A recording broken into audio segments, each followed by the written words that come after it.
Right. I need to understand how to change their minds.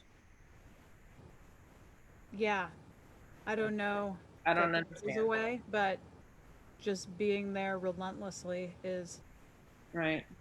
a start. Yeah. Okay, well, it is possible that we are live at this time. I'm gonna boop on over to the Beth and Kelly show to see if that's true. It says so. Really? Yeah. Okay, well, we might be live. Yeah, it says happening now. Cool. Hey, there we are. We're on TV and stuff. Okay, so I'm gonna open the screen that has comments. So I think the Beth and Kelly show is live and that I can read comments. Cool. Okay. I'm gonna try and do that this time. That'd be a total fuddy dud. Well, it was cool that our friend Mari and my sister Shelly were the two people that made comments during our first episode. That was nice. And we got Barb and Big Wes after the fact. And Jared. Yes. All right, cool. I feel like also Facebook will tell me if anyone's watching, Yeah, it should. and I don't believe anyone is. But that's fine, really. That's fine. I mean, we will. We're We just will. gonna sit here and talk. If people want to watch it, they can. I think people find that once they tune in, it's really hard to like pull yourself away because it's just like, It's the Beth and Kelly show. yeah, It's one yeah, plus one equals three. yep, And can you please tell the world about Sean and what he said? I like that. yeah. So Sean McCarthy Grant, this kid, you'll find him in a professional symphony within the next 6 or 7 years. Yes, Um, composing it as well. Composing and conducting, Yeah. Sean. Mhm. Um, but he texted me the other day and he said that he uh, Quote. quote about cried laughing watching episode 1 and Oh. unquote, and I was just like, oh my gosh, thank you for watching, because Hey, he, Pinky. he's one of those kids who literally like Went through the gets whole it. thing. Yeah, he gets it. So and there are a handful of those kids that I know will want to laugh with us. Right, because episode one was really not that funny. It No, wasn't it like wasn't. some stranger would be unable to like peel themselves away or would even probably laugh out loud. But if you're there as a part of the whole scene, it's of course funnier. And there's like thousands out there. It's so funny. It is. It's so funny. Yeah. And I'm connected to those kids, through Yeah. Yeah. And I don't know about you, but I don't feel connected to my students as much pre Beth and Kelly. Like Beth and yeah. Kelly together students, I have much stronger feelings and memories for Oh, for sure. because I don't know. There was a lot happened more together. life. There was a Yeah. lot more like real life happening Mm-hmm. at that point. Like we got into um like being with these kids and like it was part of life. It Right. wasn't, it didn't feel separate. Right.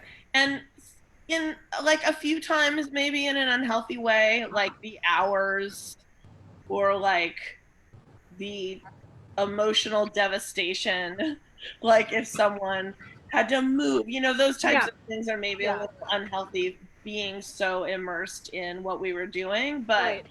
it was also it's what we had to do to like make the changes we needed to happen at that rate, Yeah. you And know you know what I also believe is yeah. that a lot of those kids gained a lot of maturity over the time that they were hanging out with us, and They processed a lot of things that they needed to process too. And Yeah. I think we provided sometimes a place for that processing to begin and to for them to be going through the tough processes of um, maturing, you know? Our principal John used to call it the honoring the middle school moment. Yep, I I didn't will, know what he meant when I took the job, yeah, but but this is what it is. it is what it is, and that's a brilliant thing. The middle school moment is a special thing that is not for everybody. No, It's not no. for everybody. And we all remember middle school as a source of trauma. For Yep. some people, much more than others, Yeah. but for everybody, there is trauma in middle Right. school just because of puberty. Um, um, it's, and if you start, I remember like being overwhelmed by trying to dial into each kid's trauma and like be sensitive to it. And I realized that was impossible. Because everyone's going through it Yeah. to a certain extent. Instead, I think you and I knew that the way to help was to just have our classroom be a source of release or therapy or togetherness Oh, or rigor or like yeah. try and cover all of those things so that we could be what a kid needed all the time. Yeah, and I think, Way.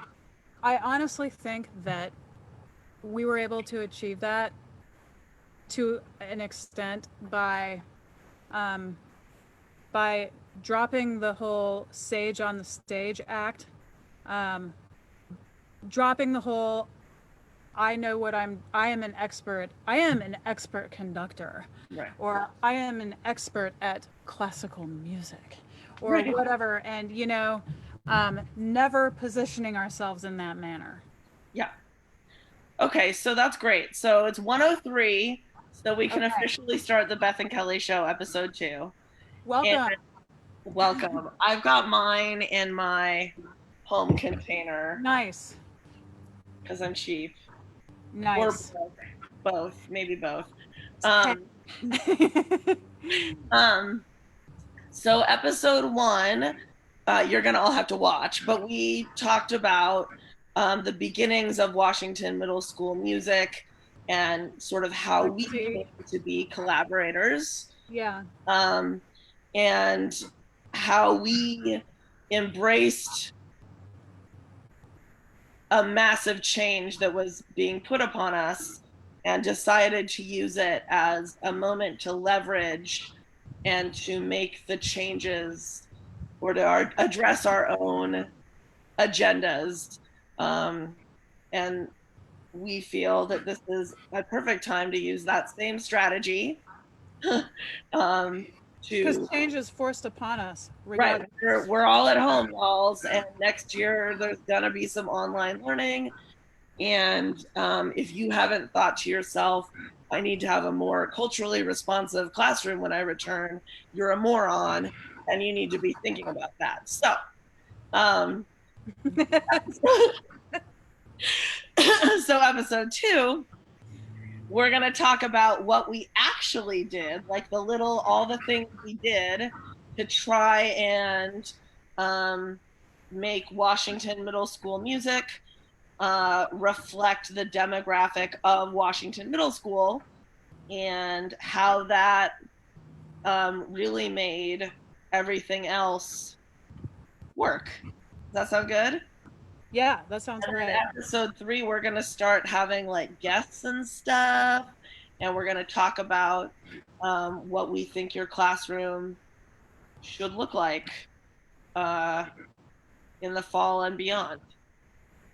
That's our agenda. Yes? Okay. So, what did we do, bro? Well, I think there was in my memory, I believe there was kind of kind of an unspoken agreement between the two of us that, and maybe we can expound on this just a little bit. Okay. Um, That was my fizzy water opening. Nice. That we were gonna kind of move away from the um, cutthroat competition that Washington was famous for. Well, Um, we had to. We actually, I remember talking about it. It started with fear. We were both terrified that that we would let down the legacy, right, let down and, the legacy. The and that kids it aren't wasn't going to going to win be our fault, trophies. that we were going to be blamed for it. Right, the kids aren't going to win trophies. Right. Um, Because now we've got 40% of our music department. right, Like, are we even going to have a jazz band, let alone are they going to be, as I mean, I was told it was expected of me to place at jazz festivals. And I'm like, well, right, that's not going to happen. Am I going to get fired? I don't know. It was scary. right. We were freaked out. So, And we just had to accept it. right, and um, so we took a departure from that, Yeah. and I think you and I, both together and privately, struggled a little bit with it Yeah. because We had to come to terms. as educators who went through a traditional music education and traditional teaching program for music education, um, we were taught to we were taught that the real value is in when you go to an adjudicated event and you place or you do well or something like that.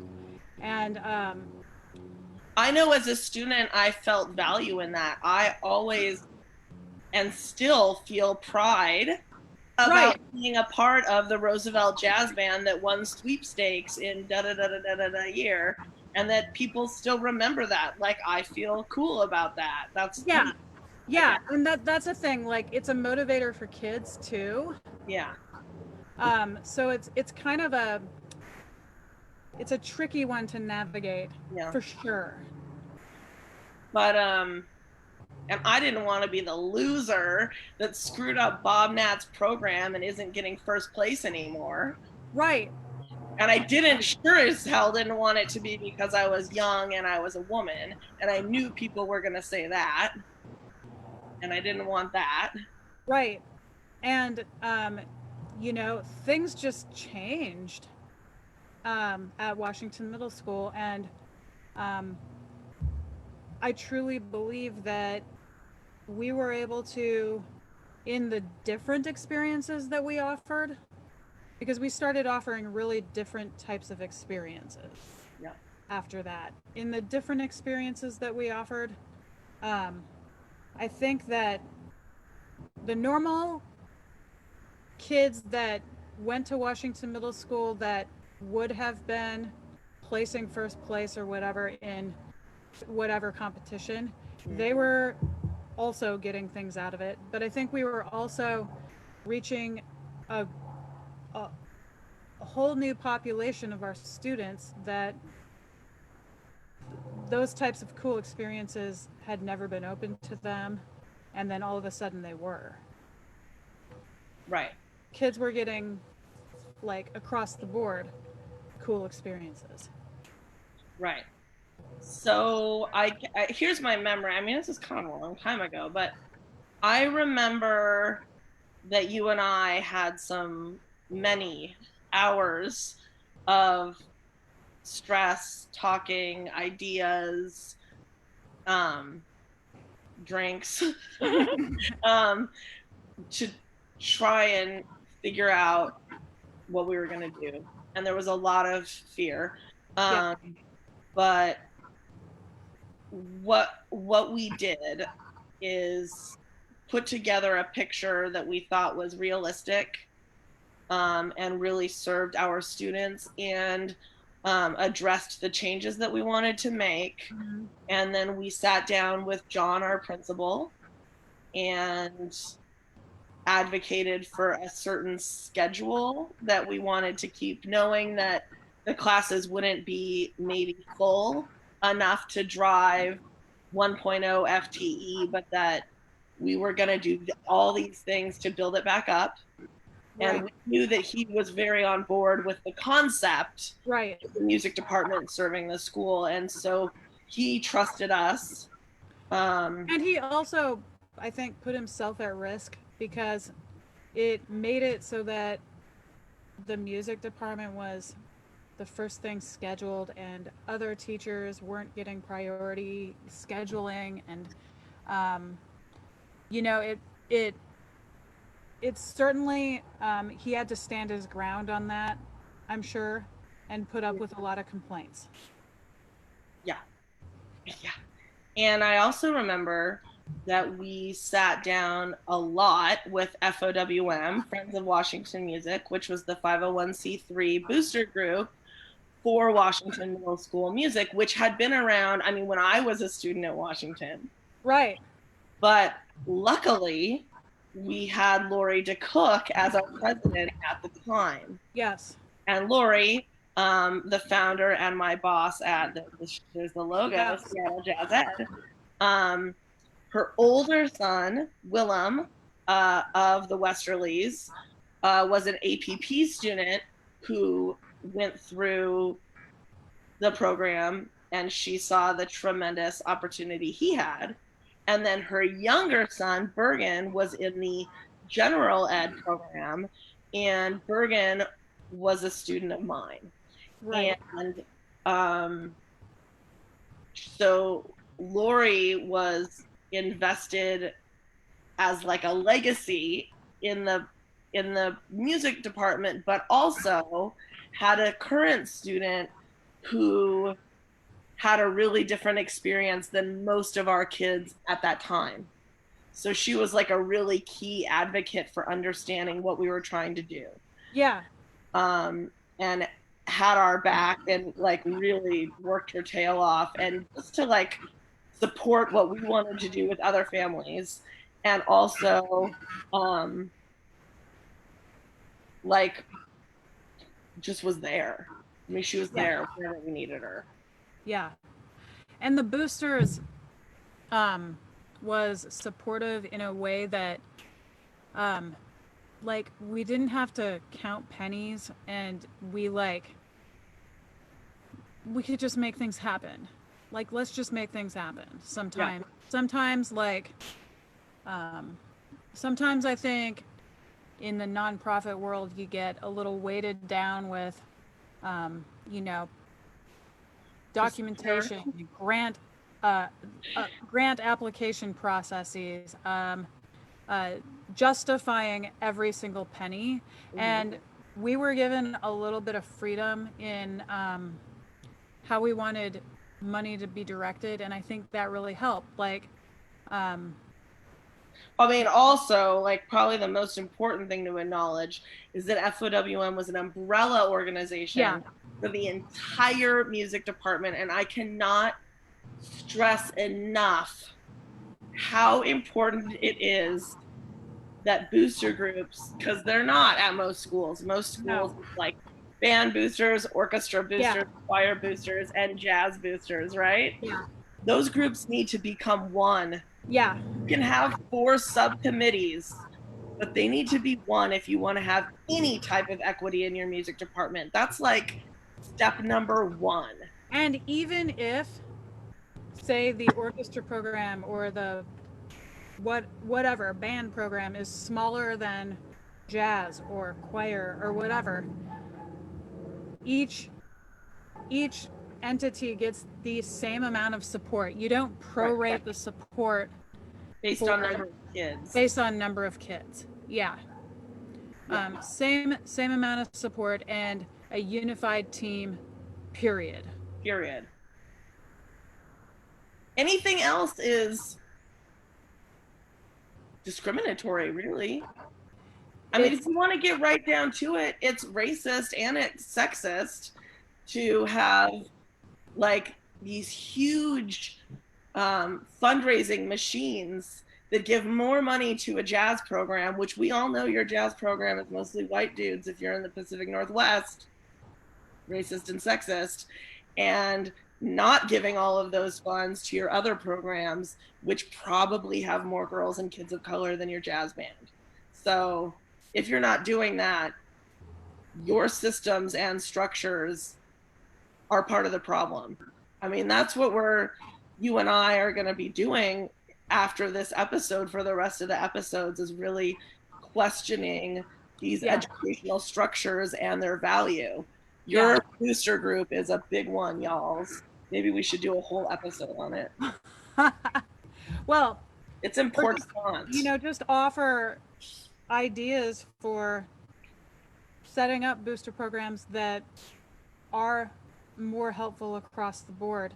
Right. And um, I got just got back from the National NAFME Assembly, and we were able to get familiar with the new president of NAFME, Mackie Cool. Spradley.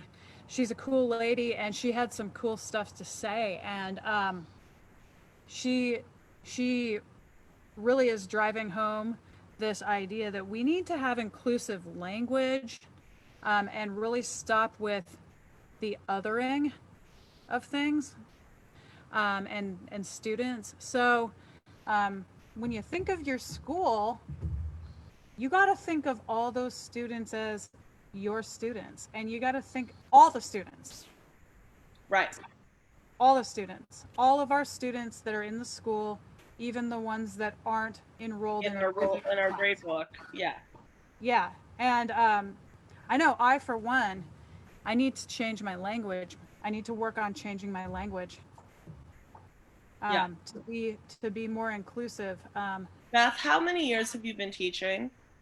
I think this is like 18 or 19, somewhere in there.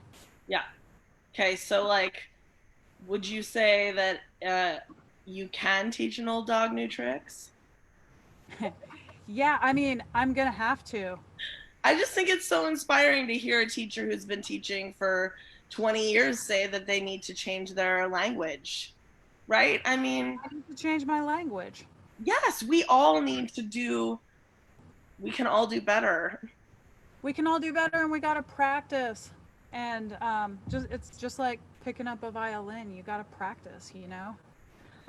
This ties in perfect to, I think, one of the most amazing things we did, which I don't think either of us realized at the time we were doing, but we committed to, like, I don't think we said it to the kids, but we committed to learning beside them and not knowing the answers.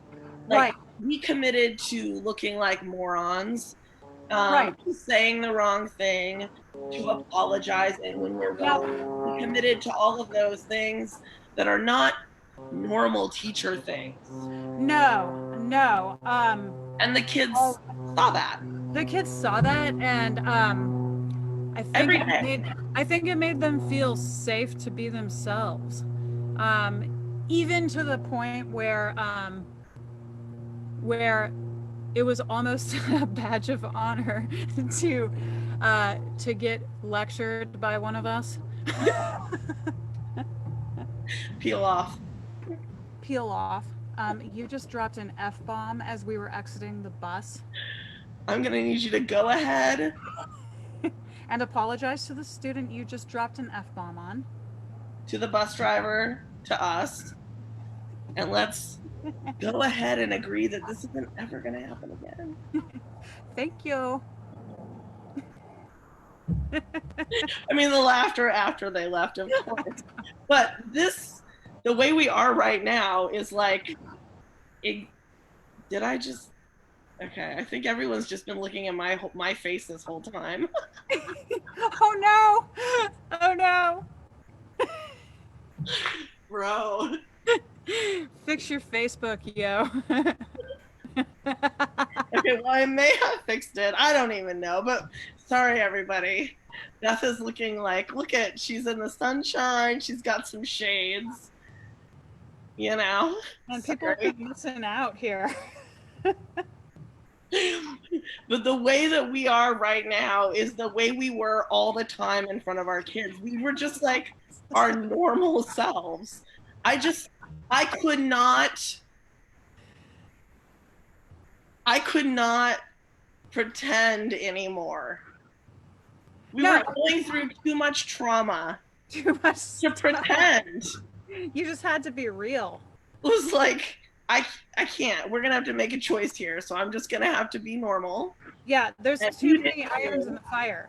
I got to Yeah. be myself so that I can actually accomplish all these things that I have to do. Yeah. So our language became immediately more casual. Right. Talked like ourselves more. We got away from the sage on the stage thing. Right. And so that was big. Yeah. And I remember the very first thing we did was we made that video, which I think is still on the interwebs. The music is cool at Washington Middle School. Yes. Music is cool at Washington Middle School, which Yeah. is so funny because the title itself is so not cool. And I always think it's so funny. And some student, I think it was, wasn't it like Jack Swigert and his buddies that helped make Yeah. it? It was. So these were eighth graders, my Yeah. first year of teaching at Washington, Yep. who we talked to. We were like, we're freaked out about what's going to happen. Yeah. What can we do? So they helped us produce this video. Yeah. And we were really intentional about showing our more beginning classes Yep.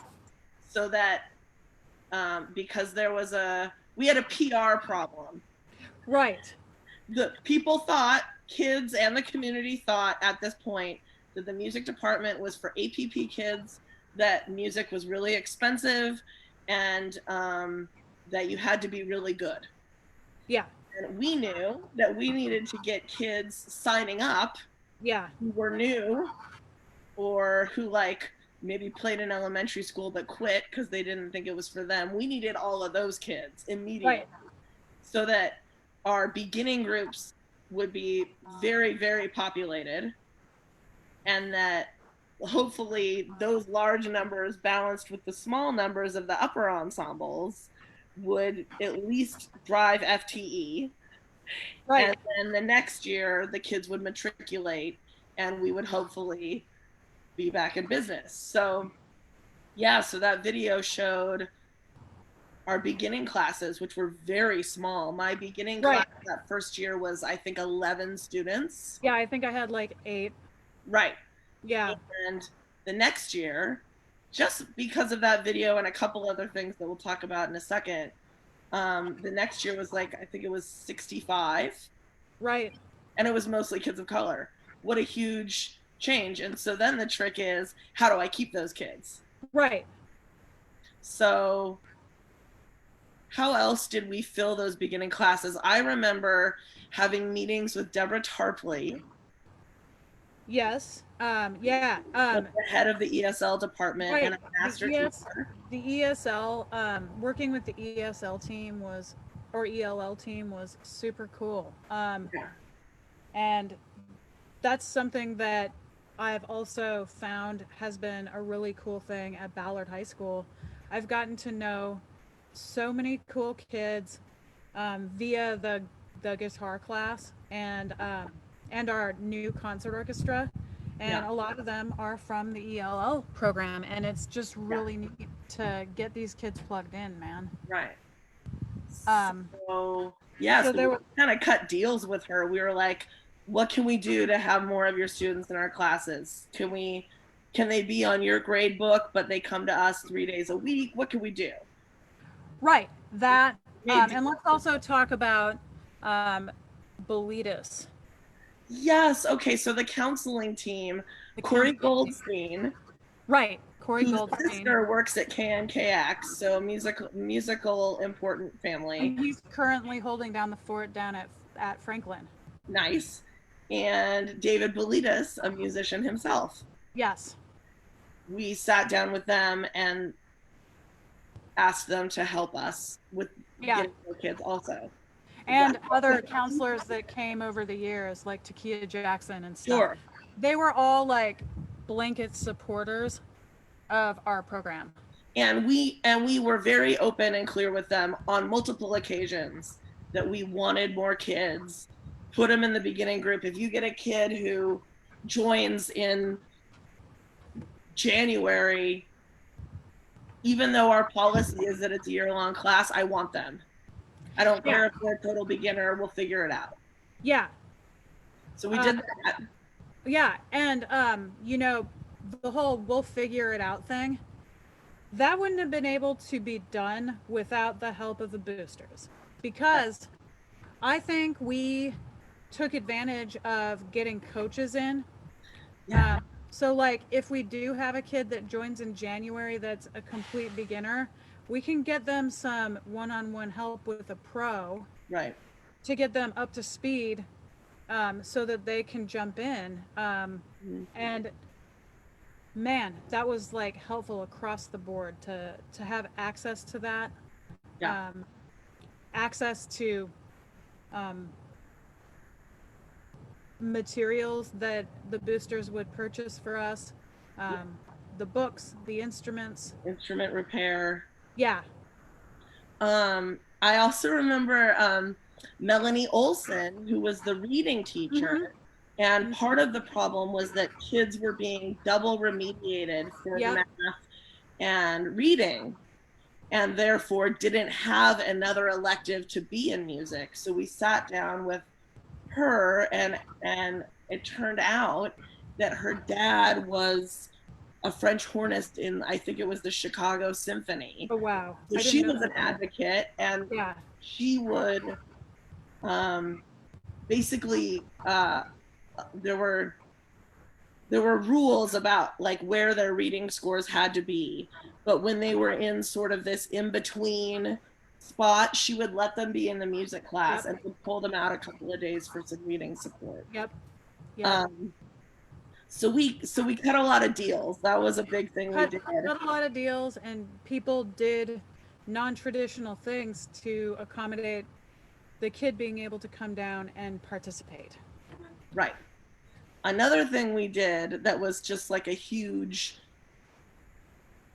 shift to what we would normally do is we um,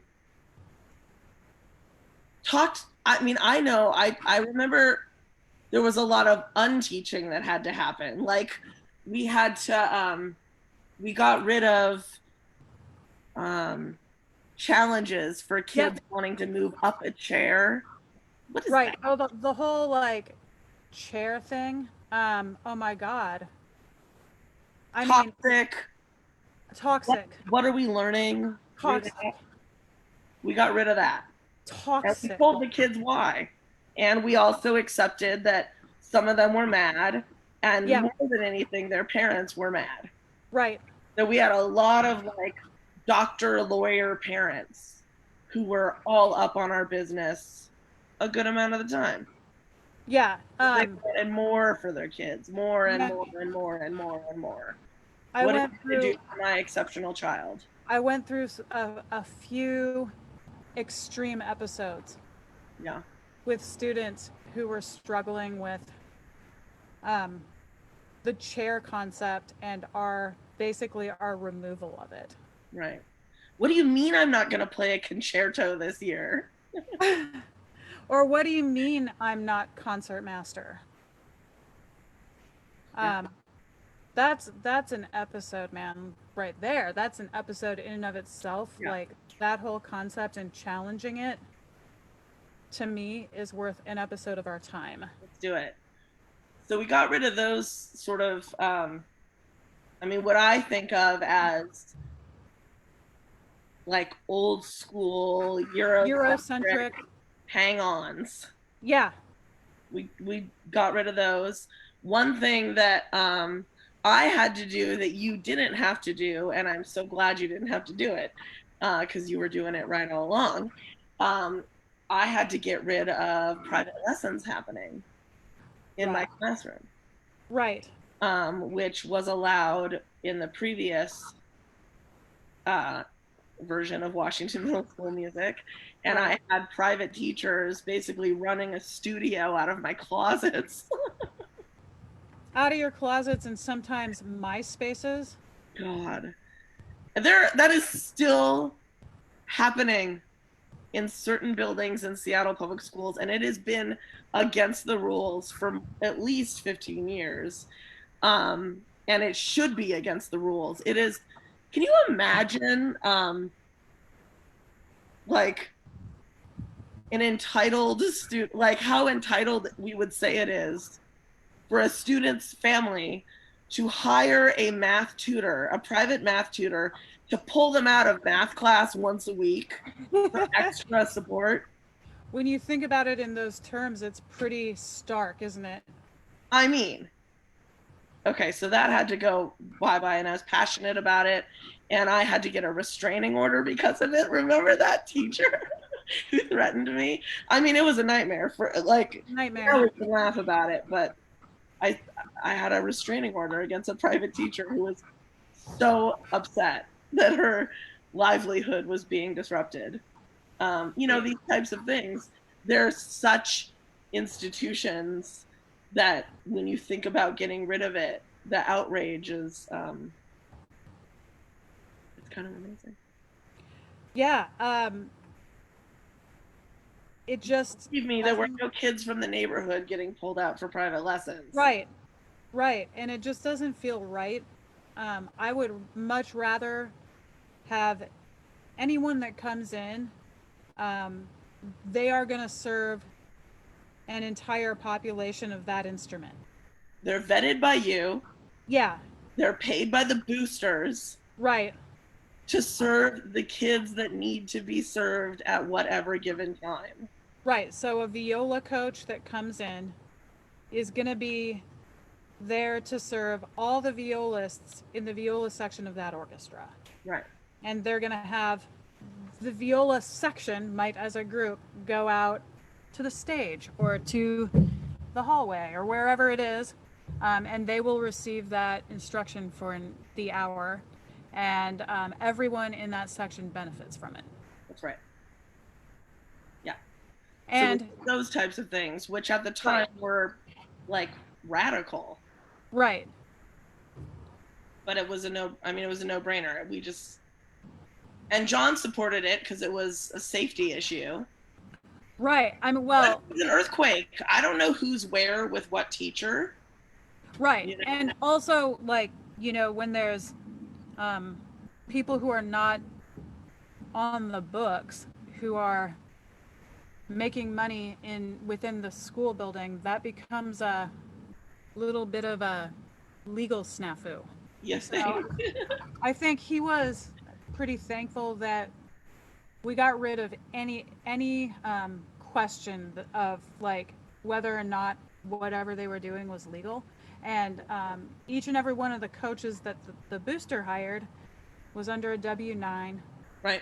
and all this stuff. So it was totally Background checked, of course. right. Yeah. Sign So into totally office. yeah. Yeah. Totally legal. So we did those things. And so like changing some of the systems really worked. Aligning our grade books, aligning Yep. our classroom rules, Yep. trying to have as few as possible so it would be manageable for Yep. our own time. All of those things helped. But you know what I think are very, like, probably our most successful thing was merch. The merch was a great idea. And I think the merch started because I've got OCD at a really epic level, like daily meds OCD. And there were all these boxes in a back closet. Yeah. And I finally had some time to figure out what was in the boxes. And it was like, sweatshirts from 1992, Right. but just two of them, this kind of stuff. I was like, oh my God, we got to get rid of this. So I think I was going to take it to the Goodwill. And then I thought, I don't know, maybe a kid wants it. So I think I remember it was $5. Right. And this was before the compliance rules that Right. SPs enacted. Which we So, started following. right. So I was like, all right, I got all these old sweatshirts, everybody. First come, first serve. They're $5. Come to me at lunch or before or after school, kind of thing. And I think they were sold by like the end of the next day or something. It was, and there were Yeah. many, many, many sweatshirts. And what I discovered is that it was not um, it was not our white APP students who Yeah. were buying the $5 sweatshirts. It was everyone else, which wasn't that many kids, but they all bought one Yeah. and were wearing them around the school with pride. And And you know, they were also like department wide mhm, so that everyone was united. It wasn't like just the jazz band that had a t-shirt. right. So now any kid that wanted to show they were in the music department could. And like neighborhood kids who weren't usually in the program were now sporting these vintage Yes. sweatshirts. I And remember like LA teachers coming up to me going, "Hey, I got a sensitive question for you. I have a student who told me they wanted a sweatshirt, but they're not enrolled in a music class right now. Is that all right?" I was like, "Of course, send them down." and then when they came to get the sweatshirt, we would sign them up for beginning Yeah. orchestra next year. Yeah, it's like, did you ever see yourself as a cellist? How about we try Like it a next year? realist to me. Yeah, Totally the sales pitch. totally. Um yeah, so then that next year when we had all of these new students in our beginning groups, we convinced FOWM to let us place a very massive purple sweatshirt order. Yep, And we sold them. I remember we told the kids hoodies were $25, yep, but if you were on free and reduced lunch, they were free. yep. And that if you weren't on free and reduced lunch, but $25 was a problem, just to come talk to me. Yeah, And so I was just giving sweatshirts yeah. away for free, just tossing them out. But most kids paid that could, you know. Right. It was And kind of an honor system. then pretty soon, the halls were purple and gray with our sweatsuits. Yes. And it was so cool. And you have this really cool design sense. So it was so cool the way you designed it. But we also had a student design the logo. Yeah. I believe it was Dajane. Dajane it was, yeah. Yeah, the logo, which is timeless, man. It's Yeah. like the Space Needle, just the coolest thing I've ever seen. Yeah. It makes us all proud to be from Seattle, you know? Yeah. Like super proud to wear Yeah. those sweats. Sweats. Yeah, so we had like different logo competitions Mm-hmm. each year. So we would always keep the little Dajane one. And then Yes. on the back it would be something else. But it was totally the honor system. There was no paperwork. And really, I'd say 100% of our students had a sweatshirt that was purple. Yeah. Yeah. And why were they purple? What happened on Fridays if you wore purple? Do you remember? You got a free piece of candy from Mrs. Jones. That's exactly right. So that's why we made them purple. It's not like neither of us wanted to wear purple sweatshirts, but every Friday, if you wore school colors, Mrs. Jones would give you free fruit snacks. That's right. It wasn't candy, it was fruit snacks. Yeah, we thought that was really important to the kids, and it was, Yeah. because Mrs. Jones, it's Yeah. the best thing that ever happened. So Yeah. to interact with Mrs. Jones and get fruit snacks for 2 seconds on a Friday was worth a purple sweatshirt in and of itself. Yes. And then to feel like a community and like all your friends are wearing the same thing, it really actually was cool to It was be in cool. music at Washington Middle School. It was cool. And, you know, one of the other cool things that we made a habit of doing was whenever we were visited by a VIP, Yes, um, we would make sure that they walked out the door with their gear. with some sweats, man. And you know, there's been some pretty high profile folks I get in those random t-shirts. sightings, Yeah, text, just saw so and so wearing the sweatshirt. I mean, it's so many years later. yeah, Blair, I love it. yeah. I love it. So, and just Yep. people who are were proud to have dealings with our music program. Yes, because we were doing what we said we were going to do. And what Yeah, we said we were going to do was have a music department that honored the different fields of music, choir, band, orchestra, alt styles, a music department that valued all of its teachers and students in the same way, and a music department that reflected the demographic of our school. And when you came in to work with our students, you could feel that that was really true. yeah. And it took a while. It took a while. It wasn't there every day. It wasn't. Sorry, it wasn't there from the beginning. And really, it took a while to build up those ensembles, I guess, that maybe weren't as used to having an invitation to be in the limelight. Right.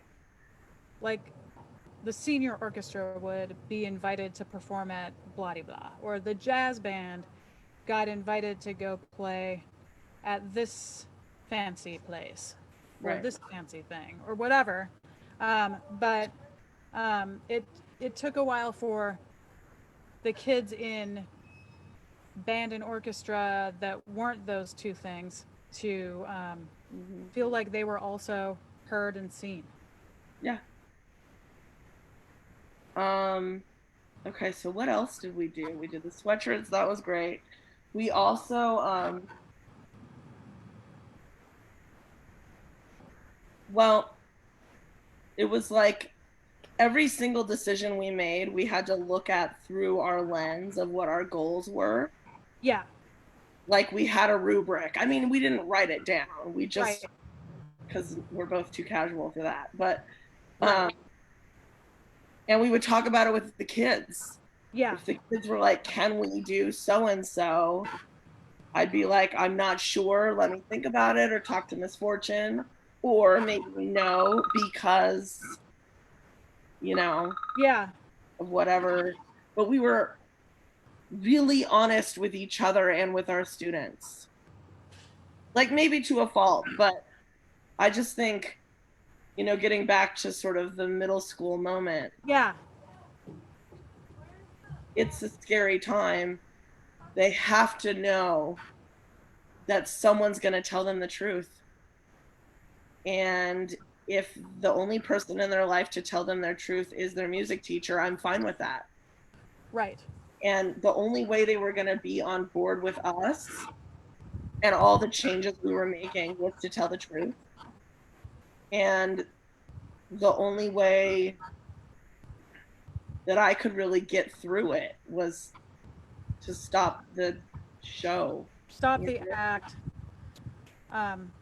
Yeah, just, and I think that also then paved the way for us to think real big.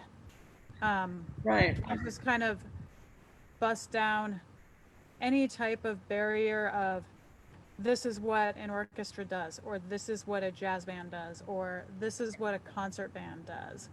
right, Um, we were then able to think real big, and we were like, okay, how do we accomplish these things? And the way we did was we put our insecurities to the side and or visibly, even called them out sometimes. yes, and visibly in front of the kids Hmm. asked for help from other people that had the expertise. Yeah, So I'm thinking of like Ben and Joe. when we first invited them to come in, um, and how they were able to take the kids on this journey of learning as an ensemble without sheet music in front of them. And I think an even bigger concept, because there are so many examples of awesome stuff we did. yeah, And yeah, we'll talk, like, we'll break it down even more in the future, but because I think we should have a couple of these about actual collaborations we did. yeah. Oh, for sure. Which But were epic. the concept was we always said yes. Yes. We Yeah. said yes to each other. We Mm-hmm. said yes to the kids whenever possible. We said yes when community folks wanted to work with the kids. But we didn't say yes to everybody. We said yes if it fit the mission. Yeah. Like some rando um, New England conservatory white dude wants to come to a clinic for $500. No, No. you're not a part of what we're trying to do. Right. Jovino Santos Neto, yes. Absolutely. Ben and Joe, yes. Yeah. And we would say yes, and then it'd be like, we'll just figure it out as we go. Right. So we just kind of jumped in. Right. That's the thing. It's like we are the masters of jumping in. Make it Um, work. let's go ahead and be honest right now. It's Yeah. not like you and I sat down and created a huge framework for what we're going to be talking about on these episodes. We should be very clear that we don't plan anything really. But it made it so that the open-ended nature of things made it so that things went in really cool directions that maybe weren't thought of at the beginning. Right. And then coupled with both of our natural instinct to make sure that a situation ends in a complete manner, or Right. ends well. So there would be a scaffold. It'd be like, here's the crazy thing we're gonna do. Yeah. It's gonna be with these kids. Yeah, and maybe these helpers. Sort of culminating thing. Right. But every step in between there was completely improvised. Completely improvised, but with um, I think this is where we see ourselves not as musicians, but as true educators and facilitators. Yeah. We would jump in and be the support for the progress of whatever it was that we were trying to put together. Right. To quote Bob Phillips, always using artist interface with the community members and guest artists and guest composers and guest conductors, and We would each have our instrument, sitting right, in the kids, right, raising our hand if there could be some artist interface or whatever. right. We were just right there. Always modeling, and also like showing the kids like, hey, I'm gonna get down and dirty with you. I'm gonna sit in this orchestra when Jovino conducts us. I'm gonna screw up too. Totally. Yeah. So that was cool. And also, like the consistency. I think that's the other sort of general, other than saying yes and also learning along with the kids, we also were really consistent in our vision, but also in our execution. Like, you remember that graffiti in my room where that kid, someone wrote like, Miss Barr's like 8 feet tall and hella scary. It was in the cabinet. And I was in the, it was like, I was cleaning the storage room, like sanitizing all the cubbies, Yeah. getting rid of all the graffiti, Yeah. except for that graffiti. Yeah. That graffiti I let stay because classroom management, dude. I mean, we can't not talk about classroom management with middle schoolers. And we were both really well known for being consistent. There's not a Yep. whole lot of rules, but I don't care who you are, you're getting called out. And it was mostly about if you were called out, it was mostly just about being a good human. Yeah. Um, there was very little of the following of school protocol or whatever. No. I don't think you and I sent kids to the principal too often. Um, Mrs. but Jones only for like the kid was like, "You look like Miley Cyrus on crack," Jones. Yeah, and that's exactly what it looked like. That's what he said. And I looked at him and then I laughed and I said, "That's funny, Jones."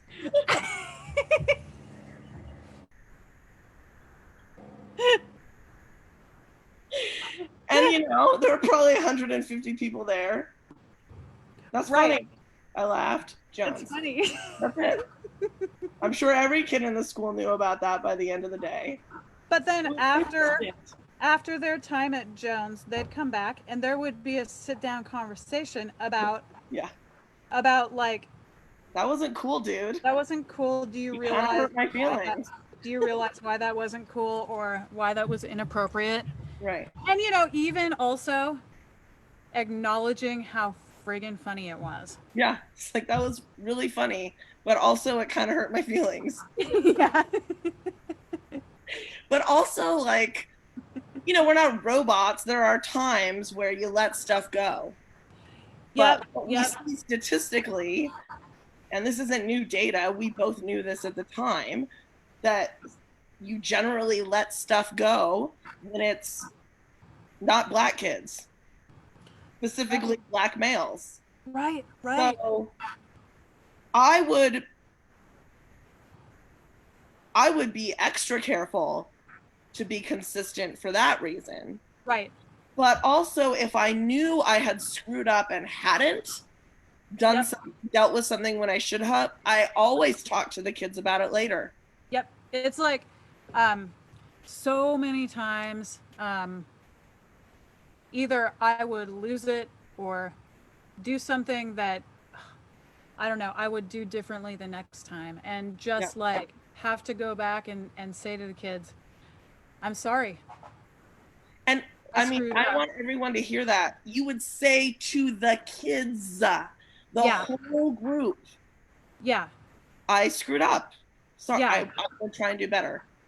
Right. And everyone knows that I personally have blown up on classes or kids many times. Oh, yeah, me Um, too. I And can remember all of the really bad ones. yeah, Yeah. yeah. You can remember that it happened, but maybe not what you said because you were like, psh. Yeah, I do black out, but then you get told about it later. Right. And, You know? I mean, we have the reputation as crazy ladies for a reason. Right. And, it became, I think, known that there were going to be blow ups but that ultimately we love those kids. Oh my God. And they know it. They know it. We were able to get the message to them that we know it. That we love them and they knew that. And really what it was us trying to do this thing that everyone was telling us was damn near impossible. Mm-hmm. We were trying to change this institution and keep its musical excellence and still try and do all of these things. It was crazy. And the only way we could undertake it was to be our normal selves with each other and the kids. Totally. But what we discovered in the process was that by being our normal selves, it created community. It created community, and the kids felt like home, hanging out with us. They wanted. They knew they were safe. They knew they were safe, and we had built in all kinds of opportunities for that community to be happening outside of the confines of the classroom. So, you know, concerts, that's like the basic thing. Yeah. But other opportunities like going to camp or We um, traveled with every yeah, single ensemble once a year. yeah, and you know sometimes going on even longer trips or bigger trips with kids and The more advanced groups, the trips were more VIP. more VIP But airplanes. why wouldn't we give a travel opportunity to an eighth grader who was cool enough to join beginning band? Why would we Right, do that? right, yeah. And so we tried to have those kind of cool opportunities. Yeah. We're outside of the classroom walls for everybody, and I would also say that we worked on making sure that as many people as possible were able to benefit from being in the top ensemble at least once in their middle school career. Yeah. Um, trying to get to move as many kids as we could into Yeah. those top ensembles so that Yeah. they could have on the experience of traveling. I hear from students that got to travel with us on numerous occasions, and just they say that you know no matter what the trip was, maybe it wasn't even a trip that included a competition. Right. Um, People say that those trips changed their lives, Yeah. and We were just talking about going to camp an hour away, right, you know. right, exactly. Well, I think we'll do maybe a whole episode on auditions because that's a really big thing. Yeah, Um, but I think this gives people a taste of like, I think it's really hard to write down on paper everything we did because most of it, what it was is we had a vision and everything we did went through that lens. Is yeah, this gonna do what we want it to do? And we also really prioritized having fun with our like yep, with our own jobs. yep, yep. Prioritizing Environmental. like you yourself being engaged in it. You have to make things fun for yourself too. Yeah. That becomes fun for everyone else. Yeah. And it was kind of like a hope and a prayer. Like we didn't really know if what we were trying to do was going to work, but now we can look back and say that it did, Yep. you know? Yeah, we can look So, back and say that it did because there's been time. Those kids are now on the cusp of adulthood. and all of our worries, like, are they going to be strong enough musicians to excel at Garfield? Or is there going to be enough rigor for, um, to keep the reputation of Washington Middle School music? Or um, is Is this Garfield thing going to keep getting into EE? right? All of those things that people said to us weren't going to happen. Actually, we've proved that they were wrong. So now Right. I feel like we're kind of experts in this work. At the time, we were just doing what we thought was the right thing to do, but I actually think we know what we're talking about now. It's good to talk about it. Yeah, um, and I love to talk about it. It's Yeah. already been a little more than an hour, and I want to keep talking, but we can't. Yeah. But I do want to say that, like, I still feel like we're learners. Oh That's yeah. what we're trying to do here. I want people to write in with questions. I want people Yeah. to disagree. I'm going to try and prove you wrong, but, disagree. Like, I want to talk about this stuff because I Yeah. think that's the only way we're going to really make change in Right. our And like field. today I saw this meme and it was a person standing on a beach and it said like it pointed to the person, me on summer vacation. And then there was like a tsunami coming and there was an arrow pointing to the tsunami and it said next school year. Oh my gosh. Yes. Because that's like that's the truth for all of us across Yeah. the board.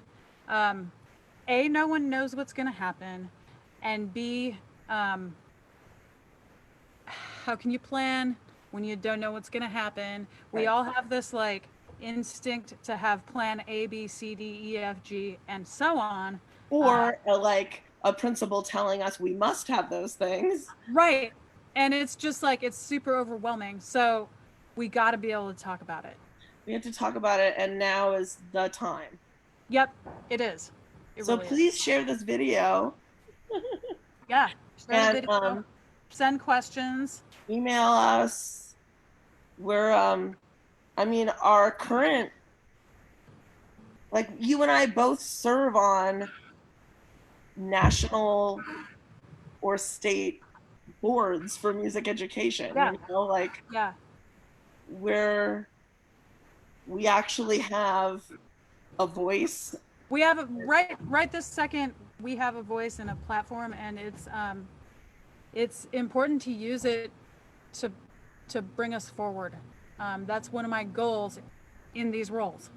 Yeah, as like a music teaching field. And also, like, I want to advocate for what people need. Right, what And I people don't know what need. it is I want necessarily. to advocate for what people need, and I also want to lift up ideas of people that are awesome. Like Yeah, I want things to come out that we can promote, that we can yeah. share out and lift up. So holler at us. Yes. And I guess with that, adios. Adios. I'll see you next week, bro. Bye bye.